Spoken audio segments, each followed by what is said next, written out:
আসসালামু আলাইকুম সবাইকে। নিশ্চয়ই তোমরা অনেক ভালো আছো। তোমরা যারা 2024 এবং 25 ব্যাচের এইচএসসি পরীক্ষার্থী আছো, তোমাদের জন্য আজকের এই ক্লাসে ইংলিশ সেকেন্ড পেপারের শর্ট সিলেবাস এবং মানবন্টন নিয়ে আলোচনা করা হবে। কোন দাগে কোন কোশ্চেন থাকবে এবং কত মার্ক থাকবে, তোমরা যদি প্রথম থেকে শেষ পর্যন্ত এই ভিডিওটা দেখো তাহলে A to Z তোমরা একটা ক্লিয়ার ধারণা পেয়ে যাবে। তাহলে চলো আমরা দেখি তোমাদের এইচএসসি 2024 এবং 25 ব্যাচের জন্য ইংলিশ সেকেন্ড পেপারে শর্ট সিলেবাসে কোন কোশ্চেনগুলো থাকবে এবং তার জন্য কত মার্ক থাকবে। দেখো, এইচএসসি এক্সামিনেশন 2024 এবং 25, অর্থাৎ যারা 2024 এবং 25-এ পরীক্ষা দিবা, তাদের জন্য এটা ইংলিশ সেকেন্ড পেপার। তোমাদের সময় থাকবে 3 ঘন্টা এবং এর জন্য থাকবে 100 মার্ক।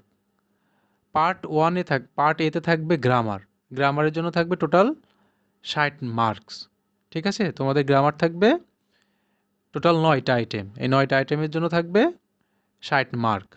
আচ্ছা, প্রথমেই যে কোশ্চেনটা থাকবে 1 নম্বরে, fill in the blanks with suitable preposition.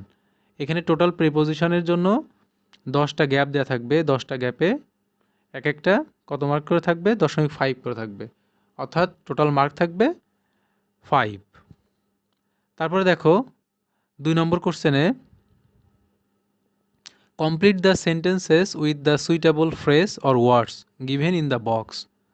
এখানে দেখো তোমাদের হচ্ছে যে 10টা এরকম সেন্টেন্স দেওয়া থাকবে। 10টা সেন্টেন্সের জন্য 10টা ওয়ার্ড এরকম একটা ঘরের মধ্যে দেওয়া থাকবে। ঠিক আছে, এই ঘর থেকে তোমাদের কি করতে হবে? এই ওয়ার্ডগুলো বাছাই করে এই সঠিক গ্যাপে পূরণ করতে হবে। ঠিক আছে, এটার জন্য এক একটাই 0.5 করে থাকবে। 10টার জন্য টোটাল নাম্বার থাকবে 5।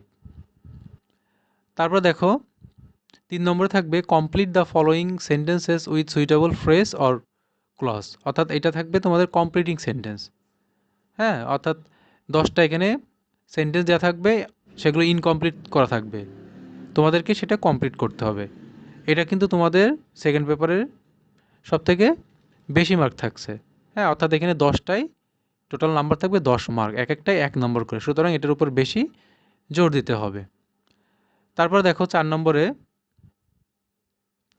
Read the text and fill in the gaps with the correct form of verbs as per subject and context. অর্থাৎ এটা রাইট ফ্রম দ্য ভার্ব, এখানে রাইট ফ্রম দ্য ভার্বের সঠিক ব্যবহার দেখাতে হবে। এখানে তোমাদের টোটাল 14টা গ্যাপ দেওয়া থাকবে। এই 14টা গ্যাপ সঠিক সাবজেক্ট, ভার্ব এবং টেন্স অনুযায়ী এই ওয়ার্ডগুলো অর্থাৎ ভার্বগুলো কারেকশন করতে হবে। 14টার জন্য 0.5 করে থাকবে এক একটাই, টোটাল নাম্বার থাকবে 7। আচ্ছা, 5 নম্বর থাকবে, change the narrative style by using indirect speech. অর্থাৎ তোমাদের থাকবে এটা ন্যারেশন। কখনো এরকম থাকতে পারে যে ডিরেক্ট থেকে ইনডিরেক্ট করতে বলা হতে পারে, আবার ইনডিরেক্ট থেকে ডিরেক্টও কিন্তু বলা হতে পারে। বিগত বছরের যে প্রশ্নগুলো দেখলে কিন্তু এটা আমরা দেখি যে ডিরেক্ট থেকে ইনডিরেক্ট অথবা ইনডিরেক্ট থেকে ডিরেক্টও কিন্তু আসে। এখানে টোটাল নাম্বার থাকবে 7। তারপরে 6 নম্বরে দেখো, read the following text and use modifiers as directed in the blank space. এখানে তোমাদের মডিফায়ার থাকবে। মডিফায়ারের জন্য এখানে টোটাল 10টা গ্যাপ দেওয়া থাকবে এবং এখানে দেখো পাশে ক্লুগুলো দেওয়া থাকবে। এগুলো নিয়ে কিন্তু আমাদের ক্লাস দেওয়া আছে। এই আমাদের হচ্ছে যে ভিডিওতে গেলে ওখানে দেখবা যে মডিফায়ারের উপর ক্লাস দেওয়া আছে, ওই ক্লাসগুলো তোমরা দেখে নিতে পারো, তাহলে আরও ভালো ধারণা পাবে। এখানে টোটাল 10টা থাকবে, 0.5 করে থাকবে এক একটাই। 10টার জন্য থাকবে 5 নাম্বার। তারপরে 7 নম্বরটা দেখো, use appropriate connectors in the blank spaces of the following passage. অর্থাৎ এখানে কানেক্টরসগুলো বসাতে হবে। টোটাল এখানে 14টা দেখো গ্যাপ দেওয়া আছে, 14টার জন্য 14টা কানেক্টর দরকার হবে, এক একটাই থাকবে 0.5 করে, টোটাল নাম্বার হচ্ছে এখানে 7। তারপর 8 নম্বরে দেখো, read the passage and then write the antonym or synonym of the words as directed. এখানে প্রথমে একটা কী দেওয়া থাকবে, এরকম একটা প্যাসেজ দেওয়া থাকবে, যে কোনো একটা বিষয়ের উপরে এখানে একটা কনটেক্সট দেওয়া থাকবে। এই যে এখান থেকে এবার 14টা তোমাদের ওয়ার্ড দেওয়া থাকবে।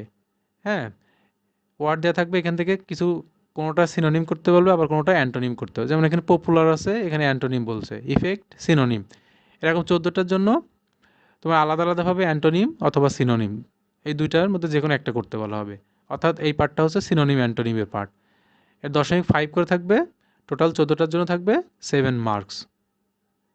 তারপর 9 নম্বরটা দেখো, use the necessary punctuations mark in the following text, rewrite the text correcting the errors and make capitalisation if necessary. অর্থাৎ এখানে ক্যাপিটালাইজেশন অ্যান্ড পাঞ্চুয়েশনের ব্যাপারটা আমাদের করতে হবে।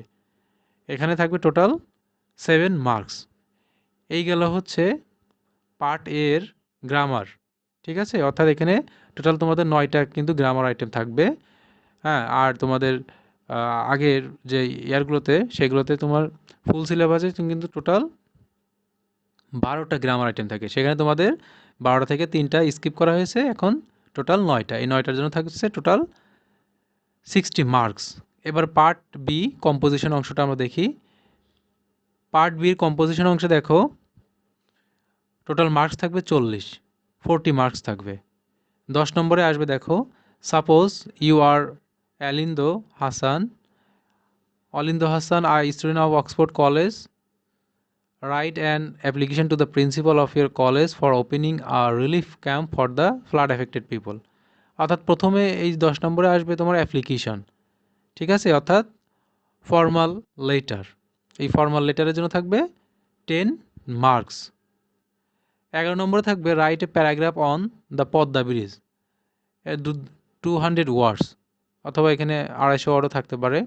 অর্থাৎ এটা সিম্পল যে প্যারাগ্রাফ আমরা যেগুলো সাধারণত পড়ে থাকি, 9-10-এ তোমরা পড়েছো, সেই প্যারাগ্রাফগুলো এখানে থাকবে এই 11 নম্বরে, সেটার জন্য থাকবে 15 মার্কস।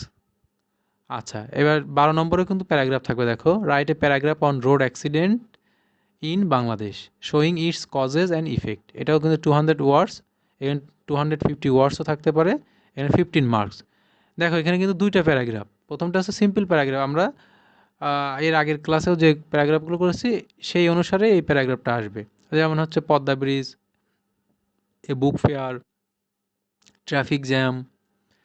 হ্যাঁ, তারপরে হচ্ছে তোমার থাকতে পারে হচ্ছে ট্রাফিক জ্যাম থাকতে পারে, অথবা আরও এরকম থাকতে পারে যে উইন্টার মর্নিং, এ মুনলিট নাইট। হ্যাঁ, এরকম ধরনের যে প্যারাগ্রাফগুলো আছে, এটা এই প্যারাগ্রাফগুলো 11 নম্বরে আসবে। আর এই 12 নম্বরে আসবে তোমার কজেস অ্যান্ড ইফেক্ট, অথবা কম্পেয়ার অ্যান্ড কন্ট্রাস্ট। অর্থাৎ এখানে তার কারণটা কি, হ্যাঁ, তারপরে এর প্রতিকারটা কি, এর প্রভাবটা কেমন পড়ে। তারপরে এটার দুইটা বিষয় থাকতে পারে এরকম, online education and offline education, তারপরে village life and city life. এই ধরনের কম্পেয়ার অ্যান্ড কন্ট্রাস্ট প্যারাগ্রাফগুলো এই 12 নম্বরে আসবে। অর্থাৎ এখানে কিন্তু খুঁটিনাটি সব কিছু বর্ণনা করতে হবে। হ্যাঁ, এখানে